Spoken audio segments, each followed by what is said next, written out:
I arrived in Nicaragua in January of 2010. A lot has changed in these past 15 years. The road infrastructure has gotten better, electricity has gotten better, but one thing that has not changed is how stressful it can be when the electricity goes out. So I want to share with you in this video why I decided to install a small solar system here in San Juan del Sur, Nicaragua. When I arrived in Nicaragua, I was not in San Juan del Sur. I was in a little resort community that is located approximately halfway between El Salvador and Costa Rica on the Pacific coast of Nicaragua. At that time, it was about an hour and a half outside of the capital city of Managua. Now these days, it's only 45 minutes, but that not because they picked up and moved the community, but because the infrastructure of the roads has gotten so much better in these past 15 years. And the roads are not the only thing that has gotten better. The electrical system, the grid, has gotten much better as well. 15 years ago, we would have power outages that sometimes would last for days. These days, we don't see that. I don't know what was happening in the rest of the country, but where I was, that was kind of common. These days, we don't see those long outages any longer, but we still have outages. Usually, they last between 1 and 3 hours, but sometimes they can last for longer. And sometimes the electrical company, they have scheduled outages, but the problem is they're not very good at communicating that with their customers. So they're just like unplanned outages. And every time it happens, it is very stressful for me. Not because it's dangerous or anything like that for me in my life.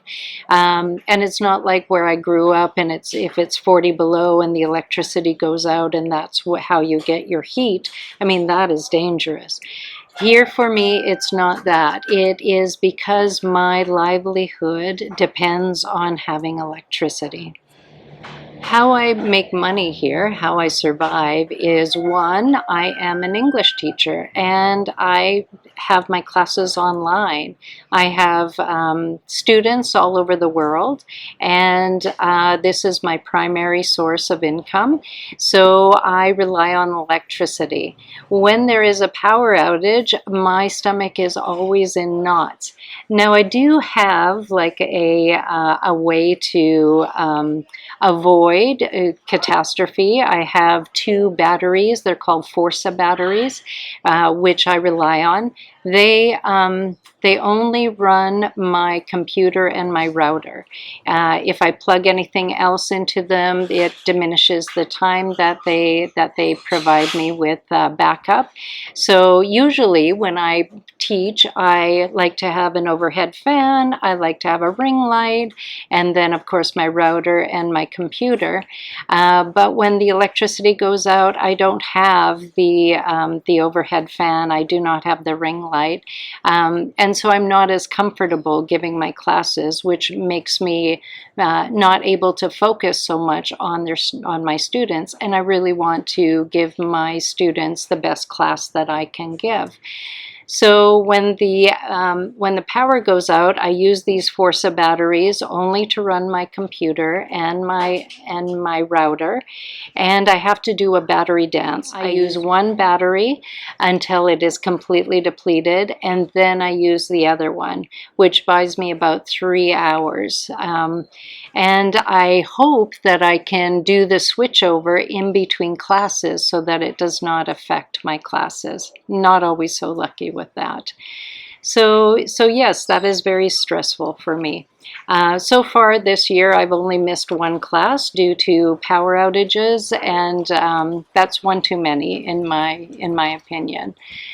The other thing is my business. I have a pickleball court. My pickleball court is open from 6 a.m. till 10 p.m. and the sun sets here at 5:30 pretty much throughout the year. We don't have a big variable when it comes to the sunset, maybe about 20 minutes throughout the year.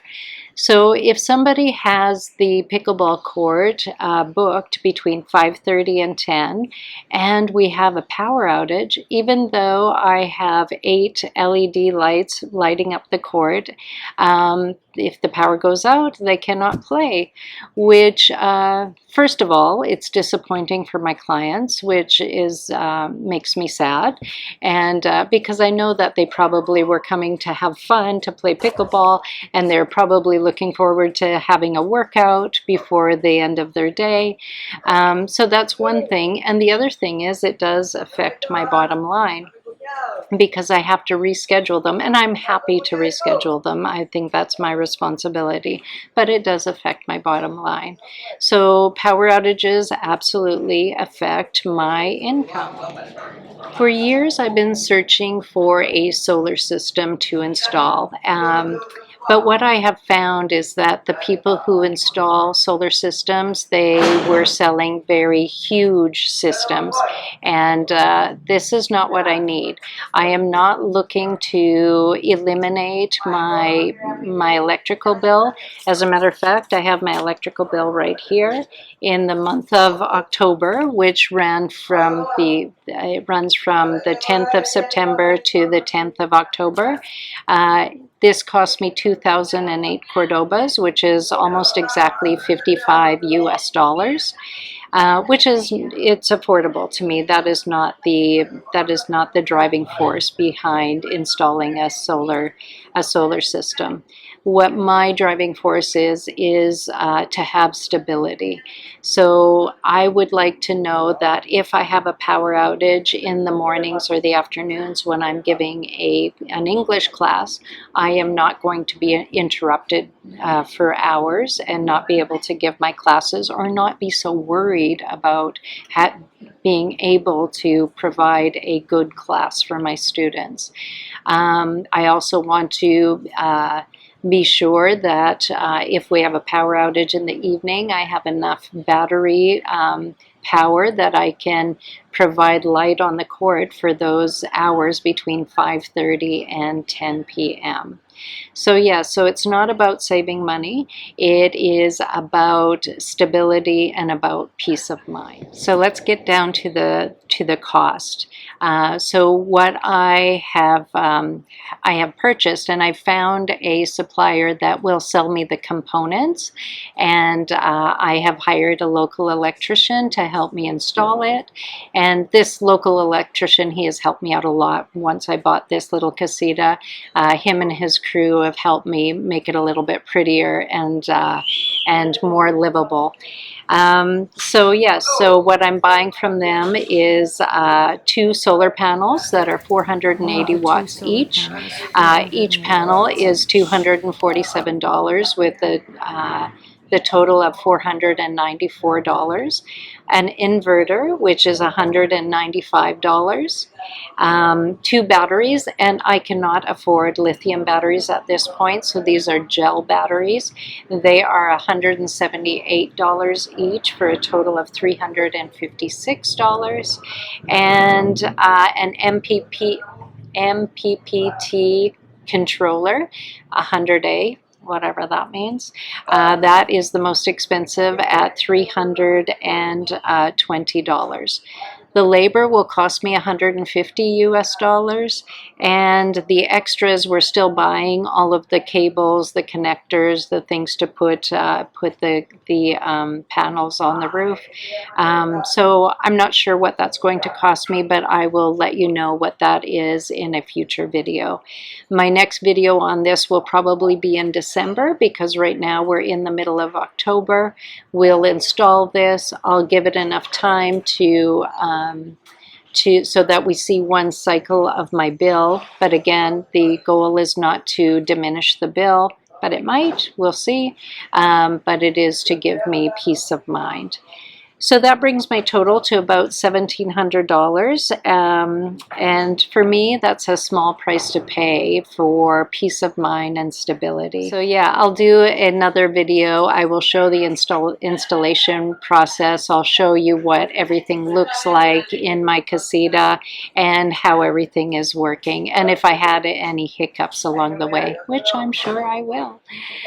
Okay, thank you for watching, and I hope you found this interesting and useful if you are planning to live here in San Juan del Sur, Nicaragua, or anywhere in Nicaragua. Perhaps this information will be useful to you. And if it is, please give me a thumbs up. It costs you absolutely nothing, and it helps me out a great deal here on YouTube.